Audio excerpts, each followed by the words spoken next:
जय भीम, जय महाराष्ट्र, जय हिंद, जय Bharat. S Raviraj, Ravindra Chango Shinde, एक सामाजिक कार्यकर्ता, एक सामाजिक विश्लेषक, एक राजकीय विश्लेषक आणि स्थापत्य अभियंता, जो आपला व्यवसाय सांभाळून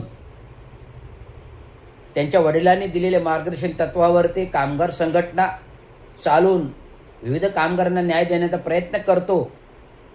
आणि हे प्रयत्न करत असताना सरकारमधील जे काही आता घडामोडी होत आहे, जे सरकार गेल्या 1.5-2 वर्षापासून तर केंद्रामध्ये थर्ड टर्म सरकारमध्ये आहेत, राज्यामध्ये पण थर्ड टर्म सरकारमध्ये आहेत.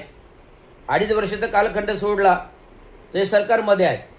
तर आत्ताच्या टर्ममध्ये 2014 जे केंद्रामध्ये आलेले सरकार आणि राज्यामध्ये आलेले सरकार, या सरकारने भलीभाती EVM मशीन म्हणजे एक लुटारू यंत्रणा, EVM मशीन म्हणजे एक लुटारू यंत्रणा करून ठेवलेली आहे.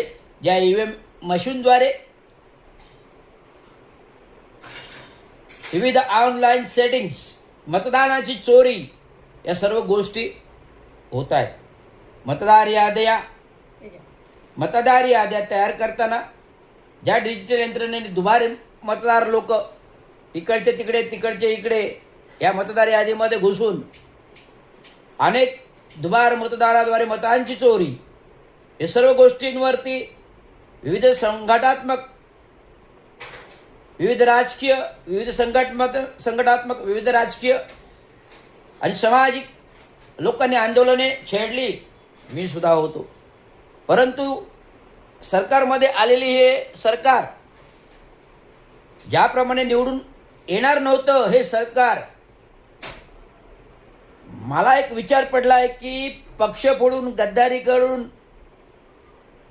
संसद कायदा मोडून, संविधान मोडून असे कुठले पक्ष तयार होतात, असे कुठल्या यंत्रणेला दबावाला बळी पडून केंद्र शासनाच्या, राज्य शासनाच्या निवडणूक आयोग थेट अधिकृत पक्षाचा शिक्का देतो.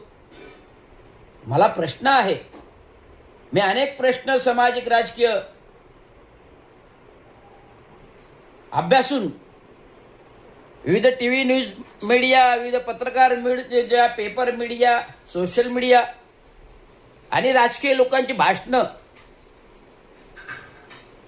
मग ते देशाचे पंतप्रधान असतील,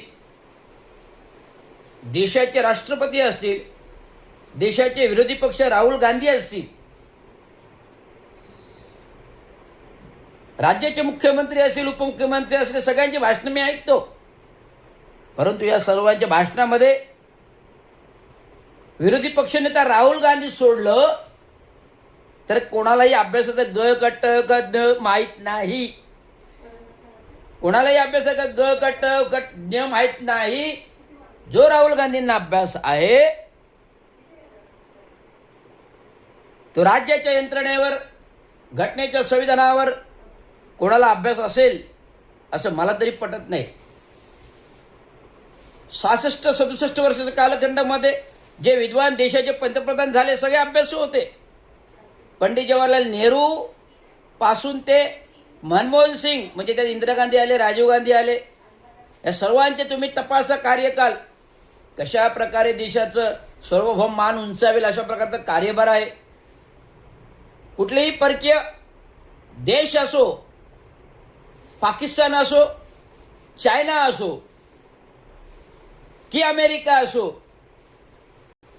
कोणी सार्वभौम भारताला आक्रमणाची धमकी देऊ शकत नाही. परंतु आज दुर्धर अवस्था आहे, भोंदूगिरी असल्यामुळे हे सरकार आपल्याला बदलायचं आहे आणि भ्रष्टाचारी सरकार बदलण्यासाठीच हे माझं आजचं आंदोलन आहे. एवढं सांगतो. धन्यवाद. जय हिंद, जय महाराष्ट्र, जय हिंद, जय भारत.